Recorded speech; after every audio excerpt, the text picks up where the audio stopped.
Before we get into today's show, let me tell you about the latest deal from Mike Lindell, MyPillow. Once again, the big box stores have canceled their orders simply because they don't agree with Mike Lindell's politics. They don't like it because he supports President Trump. Well, he's going to pass that savings on to you. No more middleman. And boy, does he have some great deals on the Giza Dream sheets and the Percal bed sheets. Listen to this. Giza Dream queen size, normally $139.98. Your wholesale price, $69.99 when you use promo code Joey. King size, only $79.99. The Percal queen size, normally $89.98. Your wholesale price, $29.98 when you use promo code Joey. Just call 1-800-893-4059 or go to mypillow.com. Always use promo code Joey. Free shipping options available. This allotment's not going to last very long. When they're gone, they're gone. mypillow.com. Promo code Joey. Thanks for joining me in the PhD Weight Loss and Nutrition Studios. To lose weight for the last time, visit myphdweightloss.com. Okay, so we all knew that he was goofy, but we just didn't realize how goofy Minnesota Governor Tim Walz is. The governor is getting some backlash over his remarks on Labor Day, making fun of watching for news on President Trump's death, suggesting he is disappointed when Trump has lived for another day. Federal officials have just intercepted what they're calling the largest bust ever of drug chemicals headed straight from communist China to the cartels in Mexico, with the ultimate destination of a city street near you. If you don't believe America is under attack with illegal drugs, this should be the proof you need. Would it concern you to know that your insurance company is flying a drone over your house to do an aerial inspection that could lead to your homeowner's insurance being canceled? Is this an invasion of privacy of insurance companies? Or is it their right as the insurer of your home? We're going to dive into this today. And should South Carolina election officials turn over the state's voter data to the U.S. government? That's the question that a federal judge has been asked by a registered South Carolina voter in an effort to block this exchange of information. It's a good question. Are you okay with your voter information being passed on to federal officials? I told you we'd be back. And ye shall know the truth, and the truth shall make you free. It's Joey Hudson. I wanted to name it the Joey Hudson bill, but, they don't allow you to put names on bills. But I wanted to call it the Joey Hudson bill because I know that one's been near and dear to you for a number of years. That's how it's done. Let your voice be heard. And the truth shall set you free. Here's Joey Hudson. All right, folks, I want you to imagine something for just a moment. Imagine if a Republican governor, let's say Ron DeSantis or Kristi Noem or South Carolina Governor Henry McMaster, stood up at a Labor Day picnic and cracked a joke about Joe Biden dropping dead. Do you think the media would laugh it off? Or do you think CNN, MSNBC, the New York Times would run wall-to-wall coverage accusing Republicans of inciting violence and undermining democracy? Which do you think how do you think they would react? Of course, we all know that answer, don't we? But this week, Minnesota's Democrat governor, Tim Walz, who, of course, ran as part of the Kamala Harris ticket. And again, we knew he was goofy out on the campaign trail. We just didn't realize just how goofy he is. He thought it was perfectly fine to stand up in front of a crowd and riff about waking up, scrolling social media, and maybe, just maybe, seeing news about President Donald Trump's health. Here's what he said. Thank you for believing in these times, because, look, I get it. You get up in the morning and you doom scroll through things, and although I will say this, the last few days you woke up thinking there might be news. Just saying. There will be news sometime, just so you know, there will be news. Oh, isn't he funny? And what news do you think he was referencing? The disgusting online conspiracy theories last weekend that claimed that President Donald Trump had died? The sitting governor of Minnesota, the same man, again, who was Kamala Harris's running mate just a few months ago, played it for laughs that Trump might be dead. And the backlash has been fierce, and rightfully so. It should have been. House Majority Whip Tom Emmer, a Republican from Walz's own state, blasted him on X, saying, "Mocking President Trump's health is a new low even for you. Wishing ill on others doesn't make you a leader. It makes you small. Minnesotans deserve better." And he's right. Journalist Celino Zito called Walz's comments vile and pointed out that Democrats still haven't learned anything from years of violent rhetoric and division that they sow. Conservative influencers called him sick, a monster, a deranged freak.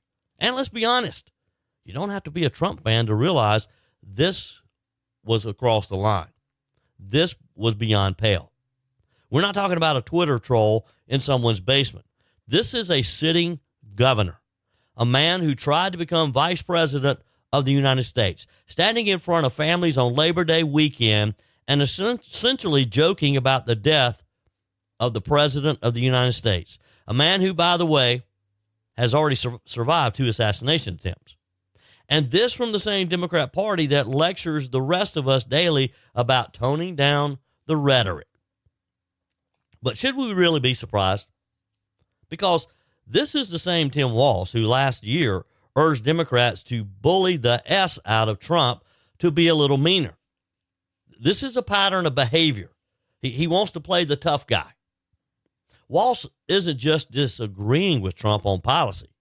He's dehumanizing him. He's encouraging his supporters to treat Trump not as a political opponent, but as an enemy to be mocked, bullied, destroyed, maybe even worse. And here's the kicker. Walz's state of Minnesota just endured one of the most horrific tragedies imaginable, a school shooting inside a Catholic church where 2 children were killed. Families are grieving. A community is shattered. Kids are terrified to go back to school. And what's the governor joking about? The president's health. The president possibly not waking up in the morning. It's just simply tone deaf. It's cruel. It's mean. It tells you everything you need to know about where the Democrat Party's head is right now. Now, to his credit, President Trump addressed the rumors with his usual bluntness. Standing in the Oval Office, he said, "I didn't do anything for 2 days, and they said there must be something wrong with me. It's fake news."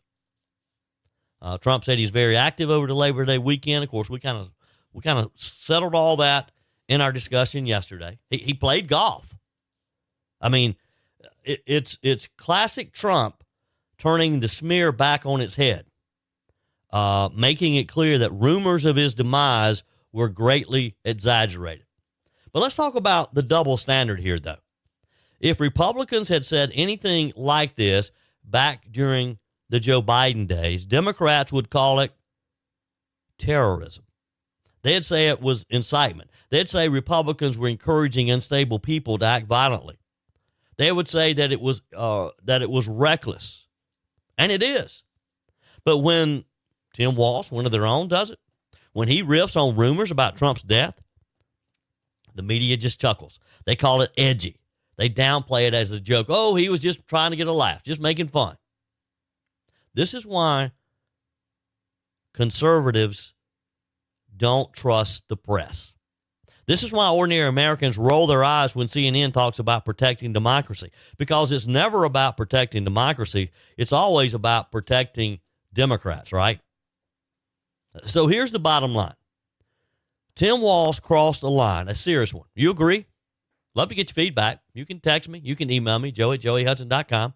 You can leave me a message on the MyPillow message line, 864-477-JOEY, 864-477-5639. By the way, always use promo code Joey when you go to MyPillow.com and get the very best possible deal on everything that Mike Lindell has to offer. He has a great deal right now going on with the standard MyPillows. Just $19.98 for a standard MyPillow when you use promo code Joey. Gets even better. For a limited time, they're also offering their entire classic collection at wholesale prices. Queen size MyPillows, $24.98. Upgrade to a king size for only $29.98. Get the body pillows for $39.98 and multi-use pillows for only $12.98. So go to MyPillow.com. You can also call 800-893-4059. But again, you always need to use promo code Joey in order to take full advantage of the very best prices. And by the way, to take advantage of wholesale pricing, receive $100 in free digital gifts. Just place an order of $75 or more. And get your standard MyPillow for only $19.98. Go to MyPillow.com. Use promo code Joey. So back to whether or not Tim Walz stepped over the line, though. I'd love to get your feedback on this one. Are we just maybe overreacting a bit? Or was this really crossing the line? Is it crossing the line for a Democrat governor like Tim Walz to joke about whether or not the president woke up? And kind of sounding hopeful that maybe he wouldn't wake up one morning. He owes President Trump and the American people an apology, I think, because mocking the health of a president, especially one who survived assassination attempts, I mean, it's just tasteless, isn't it? There's nothing funny about it. It's dangerous. It sends a signal that political violence is a punchline. And this is at a time when the country desperately needs to lower the temperature a bit. Walz has poured gasoline on the fire. But don't hold your breath waiting for Democrats, and especially Tim Walz, to walk this back. Don't hold your breath for Democrats to hold him accountable, because in their world, it's only dangerous rhetoric when conservatives speak. It's only dangerous rhetoric when Donald Trump is doing the speaking. When it's one of their own, suddenly it's all just a joke. It's just funny. Just laughing it off. No, nothing serious here. Don't be too serious here. Come election time, I got a feeling Tim Walz is going to learn that mocking Trump's health may have been the sickest political miscalculation of his career. I don't know what his political future holds, but I can't imagine Tim Walz ever being reelected as governor or ever being elected to anything in the future. America is in a health crisis, and by America, not just strangers across the country. It's personal. Me, you, friends, and family. And a major cause? Excess weight. Joey Hudson here. The solution isn't expensive shots like Ozempic. It's learning how to eat and think about food differently, and that's what PhD Weight Loss does. Their clients lose up to a third of their body weight, no drugs, just real food, behavioral coaching, and proven science to turn your body into a fat-burning machine. Sure, you could spend up to $20,000 a year on injections that burn muscle, not fat, and come with risks like pancreatitis or bowel blockages, only to gain it all back. PhD helps your body naturally produce weight loss hormones like GLP-1s. No shortcuts, just results that last. Already on Ozempic? Dr. Ashley Lucas and her team will help you safely transition off and keep losing weight. Let's make America healthy again. Call 864-644-1900. That's 864-644-1900 or visit myphdweightloss.com. All right, this next topic is something that I think we should all be concerned about it.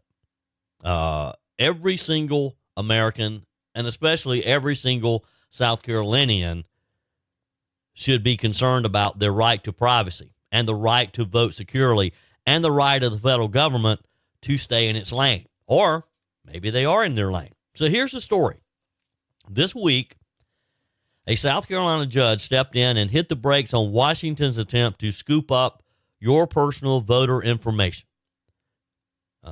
It's all relates back to the U.S. Department of Justice, under President Trump's leadership, sent a letter on August the 6th demanding voter registration data from all 50 states. They wanted full names, addresses, driver's license numbers, and the last digits of your Social Security number. Now think about that for a second. Everything you need to steal someone's identity right there in one neat little package. And what did South Carolina do? Well, the Election Commission started pulling the data together, I would assume, with the idea that they were going to comply with the request. But then a voter from Calhoun County and Crook filed a lawsuit to stop it. This week, Circuit Judge Diane Goldstein sided with Ms. Crook, at least for now, saying that turning over this data could cause immediate and irreparable harm to voters' privacy. Now, this isn't just about one state, although, I'm speaking primarily about South Carolina because that's where I'm registered to vote. This is about whether, though, Washington can reach into state election offices, demand private data, and then do God knows what with it. South Carolina's Constitution guarantees the right to privacy. State law says certain voter information is confidential. And yet the DOJ claims federal law gives them the right to access it. I'm not too sure about that. What about you? Now remember, states are charged with carrying out elections. States are given that authority. So we set up our own systems. We decide which voting machines we use. We decide how you register to vote. Every state can be a little different. Now, I don't want to appear to be not uncooperative with the Trump administration, but honestly, I'm not quite sure what the federal government needs with my voter information. You see the problem? You got a federal government saying, okay, we need your data. You've got the state law saying, well, not so fast. Our Constitution protects our citizens' privacies.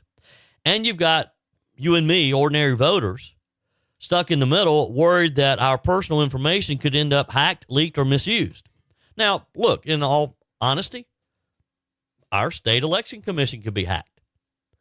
But to me, passing that information on to another entity like the federal government, when I'm really not sure what the federal government is going to do with it, because we don't register to vote with the feds. We do that with the state.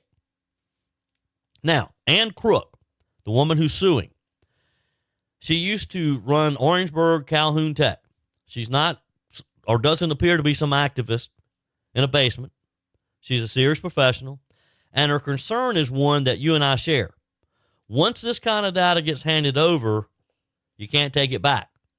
And again, there's no clear authority of the federal government in requesting this information. Her lawyer is a state Democrat senator. He's the minority leader, Brad Hutto. So that kind of makes you a little suspect. But hey, maybe Mr. Hutto's protecting all of our privacy. He pointed out that just last month, a whistleblower revealed millions of Social Security numbers will put at risk of hacking inside a federal agency. If Washington can't even safeguard what it already has, why on earth should we hand over more data is the question they're asking. It's a valid question. Driver's license numbers, Social Security digits, addresses. Do you really trust D.C. bureaucrats to guard that like Fort Knox? I'm not too sure about it. Now, let's zoom out. Why does the DOJ want this information in the first place? They say it's to enforce federal voter registration laws. But here's the thing. Again, I get back to the fact that election law is primarily a state responsibility. Always has been. That's why we have 50 different sets of rules on registration, early voting, absentee ballots. Federal oversight? Sure, in narrow cases. But a nationwide demand for the personal data of every registered voter, I don't know. Is that oversight or overreach? And here in South Carolina, we worked hard to pass laws that strengthen election integrity. Voter ID is already required here in the Palmetto State. We've cleaned up voter rolls. We've taken steps to protect against fraud while still making it easy to vote. I'm not sure we need Washington barging in and demanding data that I'm not sure they have any business to holding. Let's put it in plain English. If South Carolina hands over this information, every voter in the state could be exposed. You might trust your local clerk. You might trust the election commission. But once your information is in the federal government's hands, it's fair game. You don't know who has access.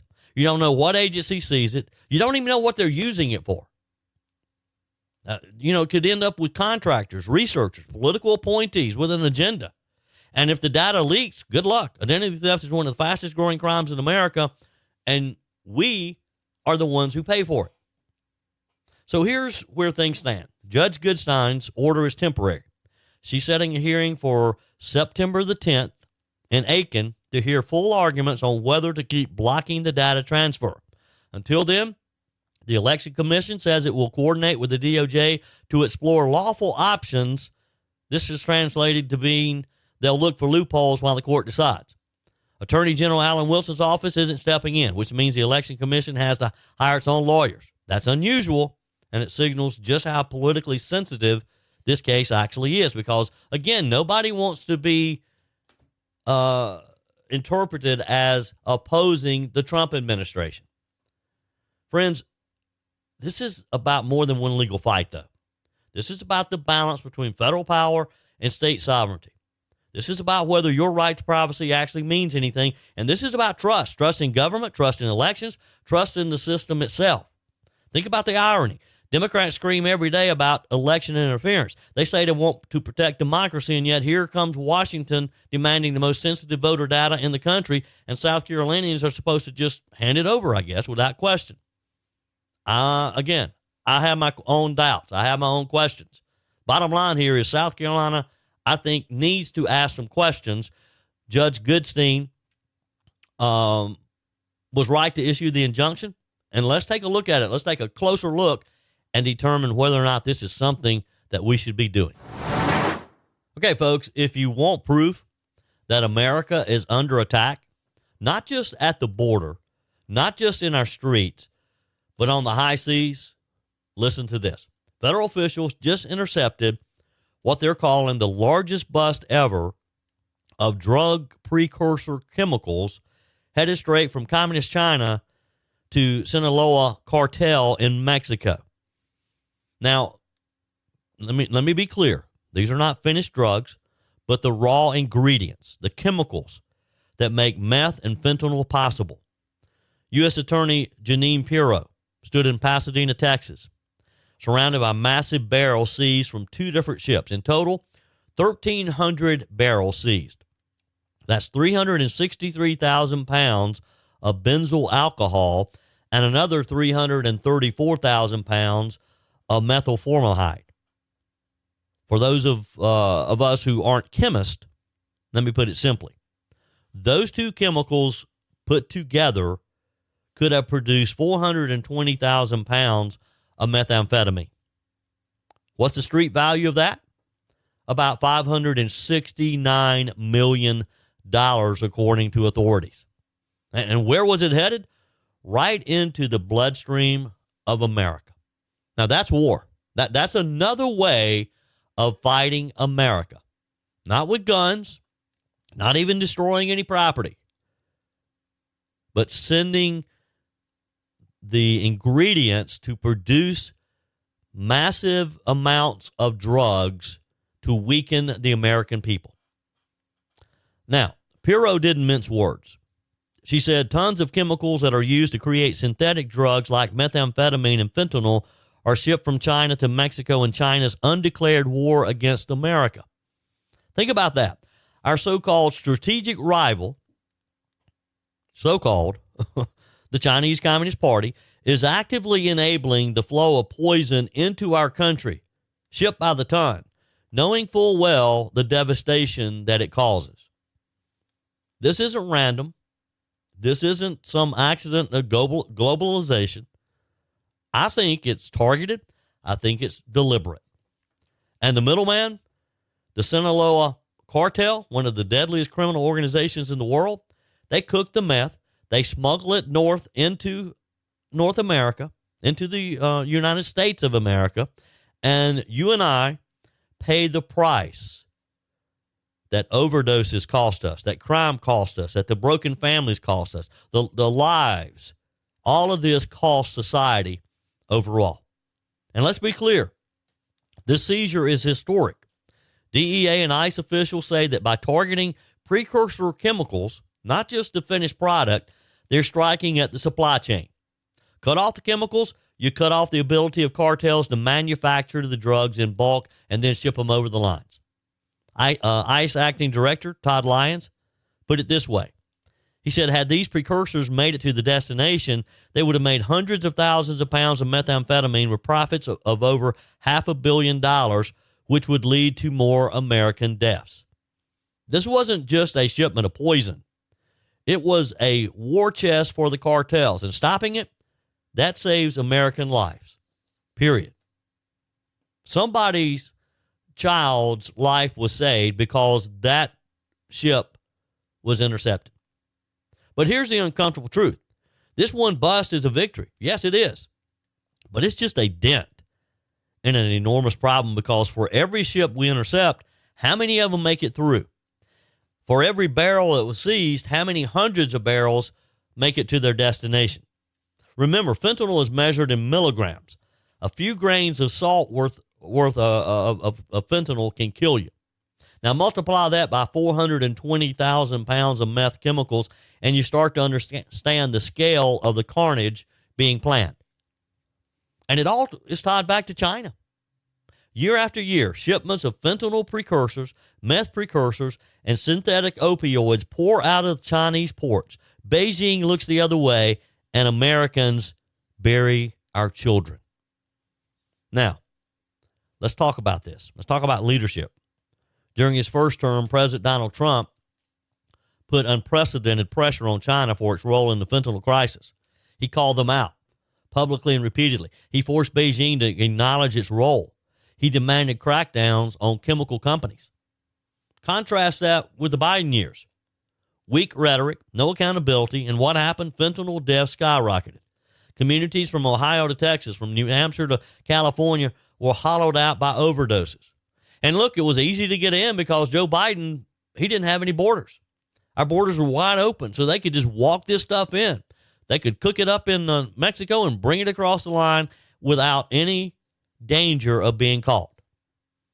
Now, in Donald Trump's second term, the administration is back to doing what should have been done all along, hitting China with the sanctions, naming names, freezing assets. The Treasury Department just sanctioned a chemical company, a Chinese chemical company, and two of its executives for funneling opioids and precursors into the United States. That's how you fight this war, by going after the supply lines and the profiteers behind them, the people who are making the most.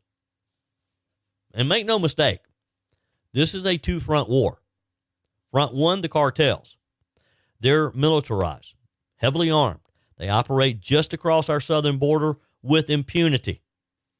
And it's very clear. They profit off of American addiction. They profit off of illegal immigration.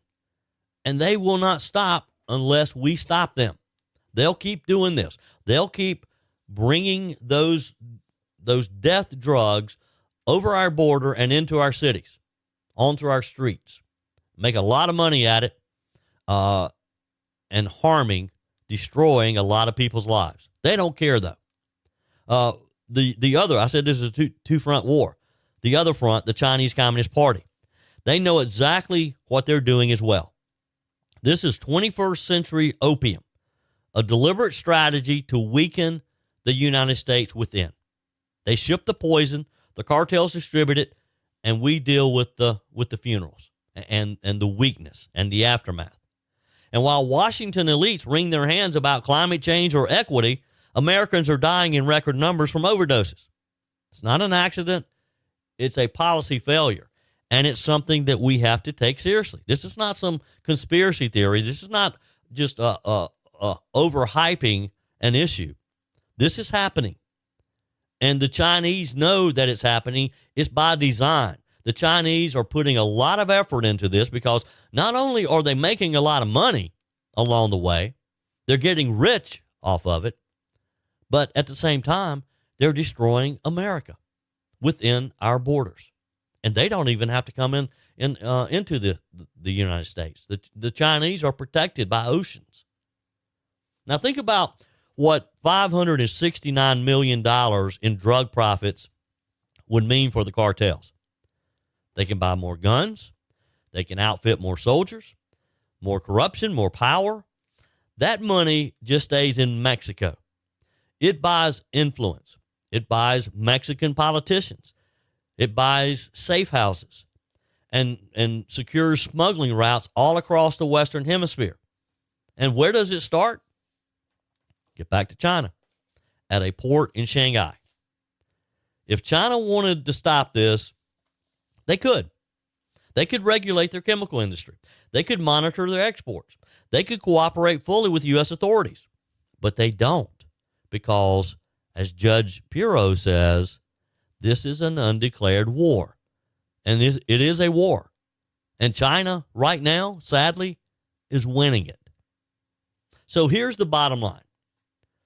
This bust is a win, yes. And I'm glad that it's receiving a lot of attention because Americans need to know that this is happening. and they need to know what's happening and what the solution is. But it should also, this win should be a wake-up call. China's not just a competitor. It's an adversary that is poisoning our people. The cartels are not just drug gangs. They're terrorist organizations waging war on our communities. And until America treats them that way, with the full weight of our military, diplomatic, and economic power, this crisis is going to continue, and it's only going to grow. Janine Pirro said it best. This was the largest bust of precursor chemicals in history, but the sad truth is, unless we change course, there's going to be more shipments, more chemicals, more poison, more deaths, more destruction, more families destroyed. The Trump administration understands this. That's why they're sanctioning Chinese companies. That's why they're hitting the cartels where it hurts. And that's why, if we stay the course, maybe, just maybe, we turn the tide in this deadly war. We make some headway. Because make no mistake, it is a war, and we like to win wars. Wars are meant to be won.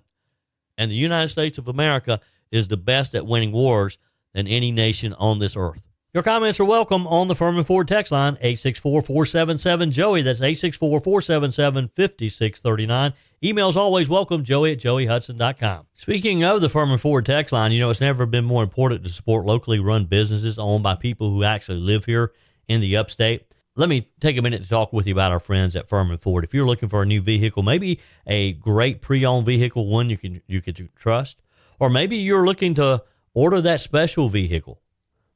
Either way, if you want a new one, a brand new one, or a pre-owned that you can trust, the folks at Furman Ford, they're there to help you. Their name is on the sign because their name is on the line, because every single transaction is important to them. Jim Furman, Matthew Furman. They do business the right way. When you stop by, when you give them a call, or maybe when you just send them a quick email, you're always going to have access to a member of the Furman Ford family. And by the way, they also offer great service, and you're not going to have to wait weeks and weeks to get it done. And you do not have had to purchase your vehicle at Furman Ford. Doesn't even have to be a Ford. They service all makes and models. Visit my friends at Furman Ford online at furmanford.com, furmanford.com.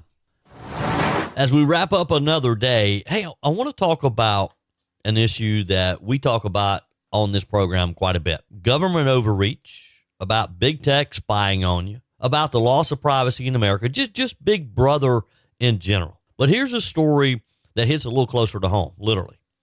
Imagine walking out into your yard, looking up at that tree that you've loved for years, that big oak tree, and finding out that some insurance company sent a drone flying over your house to spy on you, and then threatened to cancel your coverage unless you coughed up over $1,000 to cut some branches out of that tree because they don't like it, the fact that it has grown and is extending over the roof of your home.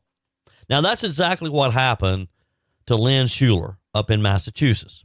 She had been with the same insurer for 12 years, no claims, no late payments, a loyal customer, and then one day she gets an email with an aerial photo of her property. Not a phone call from someone, not a knock on the door, just, you've got 6 weeks to cut those branches hanging over your roof or we'll drop you. We have this photo that we took with our drone that shows that they're extending out over your roof too far. And you know what? It cost her $1,200 to take those limbs down. She had no choice because if she lost the coverage, her mortgage would be in jeopardy. And, of course, her home would be in jeopardy. Her words, it was very invasive. They took a picture of my house without me knowing, which is crazy. Crazy? Yes. Invasive?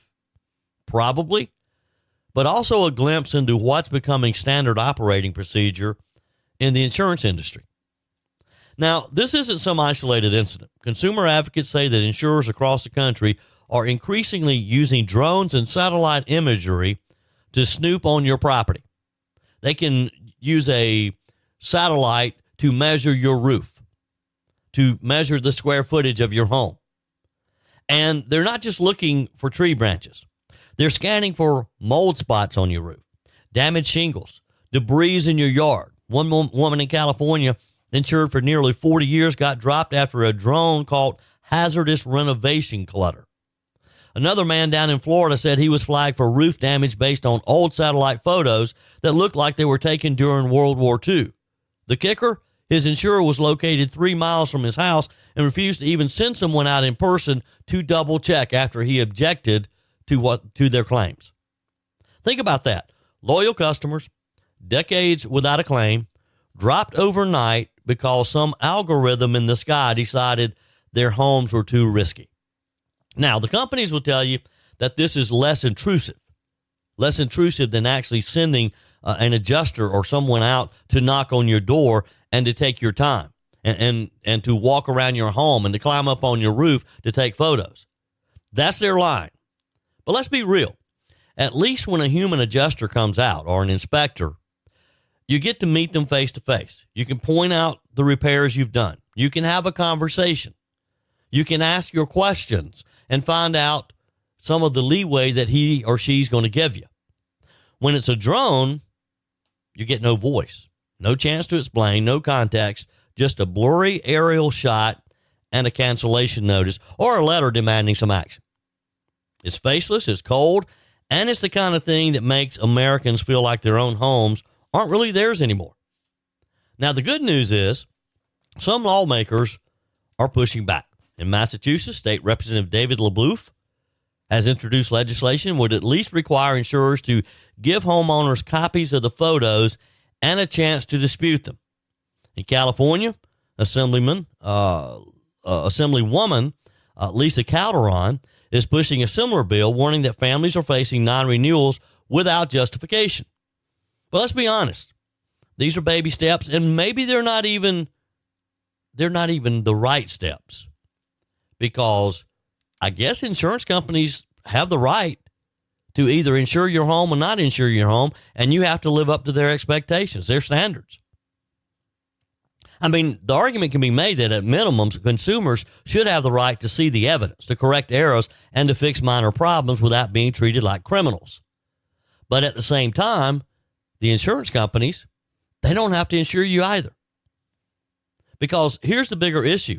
This is happening at the same time that insurance premiums are skyrocketing nationwide.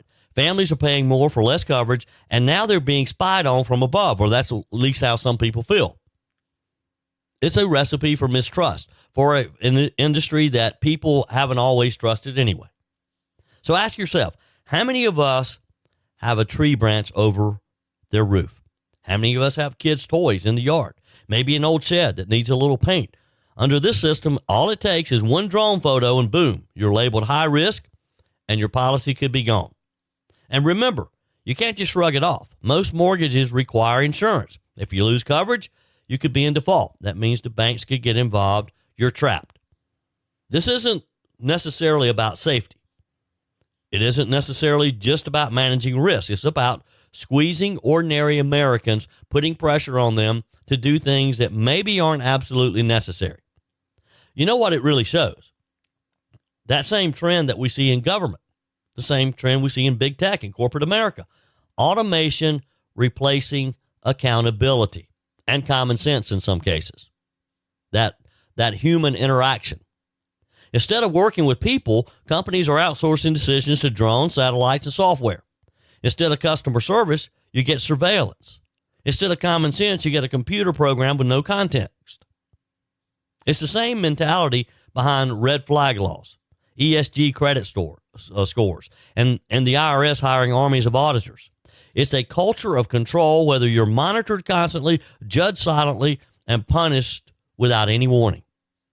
And it's turning homeowners into suspects in their own homes.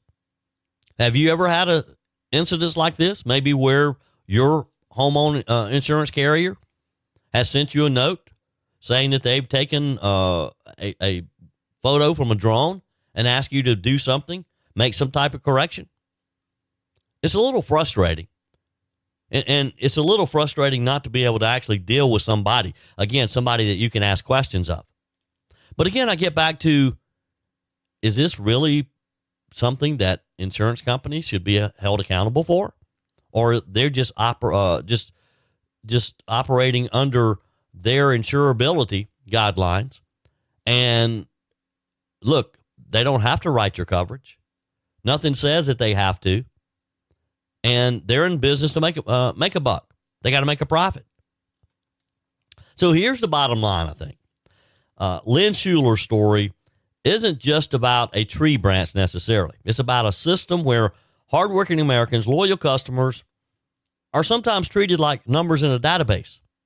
It's about privacy being trampled in the name of efficiency. It's about a country where even your own backyard isn't safe from corporate surveillance. And this is what this is. Lynn paid the $1,200. She kept her insurance. She'll never look at her home the same way again, and neither should we. Because if insurers can use drones to police your property today, what's next? What happens when your bank, your city government, or even the IRS decides that they can do the same? They can fly a drone over your home, over your backyard to spy on you, to see what you're up to. It's time for us to draw a line somewhere. We have to separate modern technology with reality of where we live today, and what people can stomach, what we can actually go along with. If a company is going to spy on you, they should at least have to share the evidence and give you a chance to fix it. If an insurance carrier sees, like in the case here, a limb that needs to be cut, give you the opportunity to cut it, to make it right. America was built on the idea that a man's home is his castle, not his surveillance zone. And there has to be a fine line there between privacy and the insurance company protecting their interest as well. That's it for today's edition of Just the Truth. Thanks for joining me in the PhD Weight Loss Studios. To lose weight for the last time, visit myphdweightloss.com. If you haven't joined my mailing list yet, visit my website, joeyhudson.com. Click on the Connect with Joey button so that you can receive our emails and the most up-to-date news. Also, join me on my YouTube channel. Be sure and like, comment, and subscribe. Just search for Joey Hudson. As always, thanks for spending a few minutes of your day with me. Do me a favor and forward this episode to a few friends. Just click on the share button and send to your contacts. We need to build an army of conservatives to win our country back, and we can do that by continuing to share the truth with our friends and family. Keep those comments coming via the Furman Ford text line 864-477-JOEY. Email to joey@joeyhudson.com, and I love your messages on the MyPillow message line. Again, that's 864-477-JOEY, 864-477-5639. Be sure and take advantage of the MyPillow special, just $14.88 on the standard MyPillows when you use promo code Joey. Order online at mypillow.com or call 800-893-4053. We're back again tomorrow and hope you'll plan to join us. Until then, remember, God's got this. He's still in control.